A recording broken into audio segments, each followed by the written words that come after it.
बिस्मिल्लाहिर्रहमानिर्रहीम बिस्मिल्लाहिर्रहमानिर्रहीम अल्लाहुम्मा सल्लि अला मुहम्मदिन व अला आलि मुहम्मदिन कमा सल्लैता अला इब्राहीम व अला आलि इब्राहीम इन्नका हमीदुम मजीद अल्लाहुम्मा बारिक अला मुहम्मदिन व अला आलि मुहम्मदिन कमा बारकता अला इब्राहीम व अला आलि इब्राहीम इन्नका हमीदुम मजीद।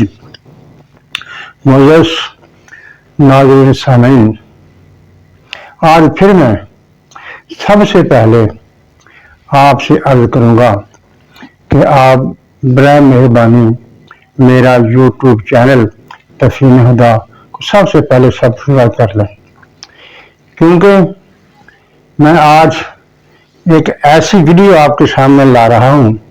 मेरा ख्याल है इस बारे में इससे पहले किसी ने कोई वीडियो नहीं बनाई होगी। आज का मौजू है दुनिया में खुदा ताला की अब्दियत, खुदा ताला के लिए हमारे पास अब्दियत का क्या निशान है और क्या जन्नत में भी कोई हमारी अब्दियत का निशान होगा। यानी कि अब्द और इलाह, खालिक और मखलूक का तल्लुक वाज़े करने के लिए दुनिया में कौन सी इलामत है जो इस बात को जाहिर करती है कि ये बंदा अपने मालिक, अपने खालिक का वाकई इताअत गुजार है, उस पर ईमान रखता है और उसके अहकाम के मुताबिक चलता है। आप भी जानते हैं, मैंने भी सुन रखा है कि जब इंसान इस जहान से चला जाता है तो उसके आमाल का सिलसिला बंद हो जाता है, यानी उसका नामा अमाल बंद कर दिया जाता है। अब उसके पास अमल करने का कोई मौका नहीं होता है। दुनिया में अपनी अब्दियत को जाहिर करने के लिए हम देखते हैं कि सबसे ज्यादा मौजू, बेहतर, खुदा को पसंदीदा अमल कौन सा है। इसके बाद देखेंगे कि जन्नत में भी वही निशान, वही काम, वही अमल हमारे लिए अब्दियत का निशान होगा या कि कुछ और होगा। दुनिया में बहुत से मज़ाहब पाए जाते हैं। हर मजहब अपने पैरोकारों को नए नए तरीके, नई नई बातें, मुख्तलिफ किस्म के अमाल बताता है, लेकिन सबसे आखिरी दीन जो कि हमारा दीन इस्लाम है और हमारे आका, हमारे आखिरी नबी, हमारे महबूब हज़रत मोहम्मद सल्लल्लाहु अलैहि वसल्लम है, ये आखिरी दीन है। इसके बाद कोई नबी नहीं और कोई दीन नहीं होगा। इसमें हम देखते हैं कि वो कौन सी ऐसी चीज है जो सबसे नुमायां, सबसे अलग और खुदा ताला से तल्लुक को जाहिर करने वाली है।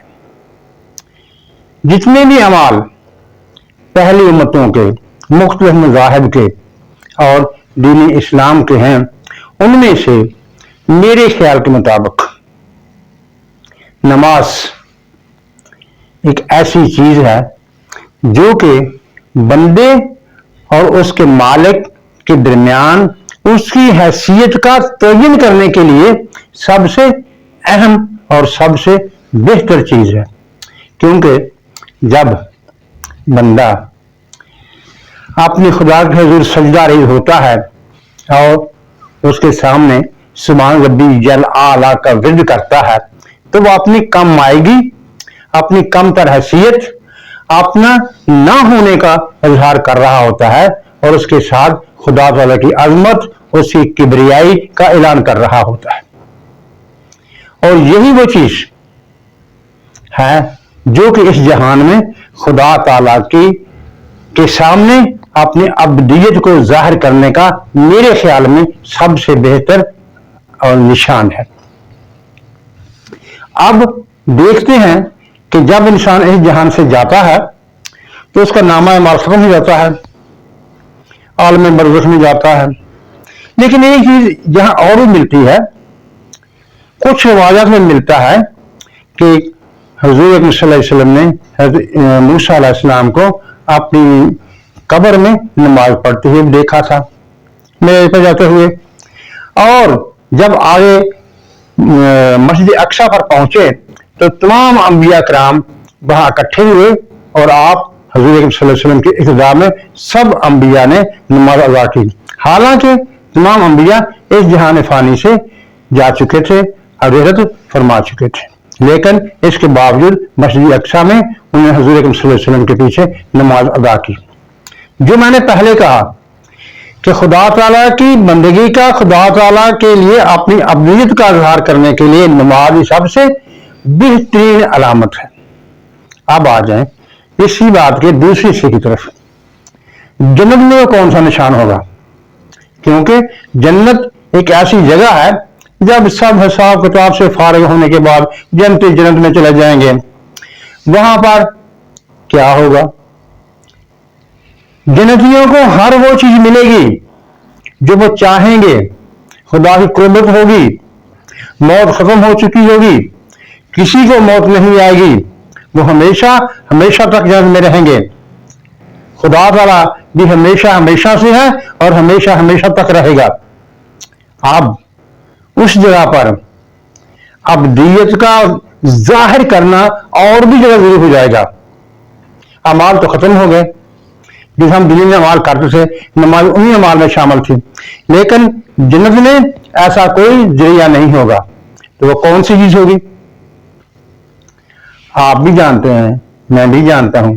जन्नत में जन्नती एक दूसरे से मिलेंगे, आपस में बातें करेंगे, एक दूसरे का हाल चाल पूछेंगे, खुशसलूकी से रहेंगे।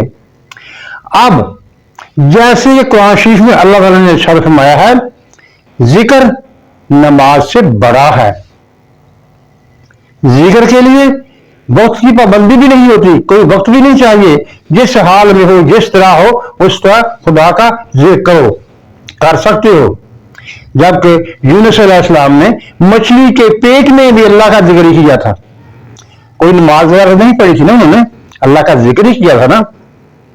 इसी तरह जन्नत में जिक्र ही होगा, जैसा कि अल्लाह ताला ने इरशाद फरमाया, तुम जिक्र करो मेरा जैसा तुम जिक्र करते हो अपने बाप दादा का। अभी बाप दादा में कैसे करते हैं? उनकी तारीफ ही करते हैं ना, मेरा बाप बहुत बहादुर था, बहुत दिलेर था, उसने ये काम किया, वो काम किया। जब हम जन्नत में जाएंगे, क्योंकि हम दुनिया में से होकर जाएंगे, दुनिया का वक्त अपना दिया गया वक्त गुजार कर जाएंगे, तो वहां जब हमें उससे मिलेंगे तो वहां खुदा ताला की अनायात का ही जिक्र होगा और हम कहेंगे खुदा ने मुझ पर यह भी करम किया, खुदा ने मुझ पर यह भी करम किया, ये भी रहमत की, ये भी खुदा ताला का एहसान था मुझ पर। यही वो जिक्र होगा और यही वो अल्लाह ताला के लिए अब्दियत का निशान होगा। क्योंकि जन्नत में टाइम तो जीरो होगा, वहां हर वक्त एक सा मौसम होगा, कोई थकावट नहीं होगी, कोई कमजोरी नहीं होगी, कोई थकान नहीं होगी किसी किस्म का कोई। क्योंकि थकान वगैरह, थकावट वगैरह ये सैयारगन और इस कायनात आलमी दुनिया के साथ मसले हैं। जन्नत में ऐसा कोई मसला नहीं होगा। इसलिए मेरे ख्याल में शायद आप मुझसे इत्तेफाक करें कि जिक्र खुदा ही वो वाहिद अलामत होगी जो कि जन्नतियों की अब्दियत को वहां जाहिर करेगी। उम्मीद है कि आपको मेरी ये बात पसंद आई होगी और आपके जहन में अपना मकाम भी बनाएगी। उम्मीद है आप भी गौर करेंगे। आखिर में फिर दोबारा कहूंगा कि मेरे यूट्यूब चैनल को सब्सक्राइब कर लें, क्योंकि इसके बाद मैं एक ऐसी और वीडियो बनाने वाला हूं, वो भी मेरे ख्याल में किसी ने उस पर इजहार नहीं किया होगा और वो आपको जरूर देखनी चाहिए। खुदा हाफिज, खुदा आपका हामियों नासिर हो।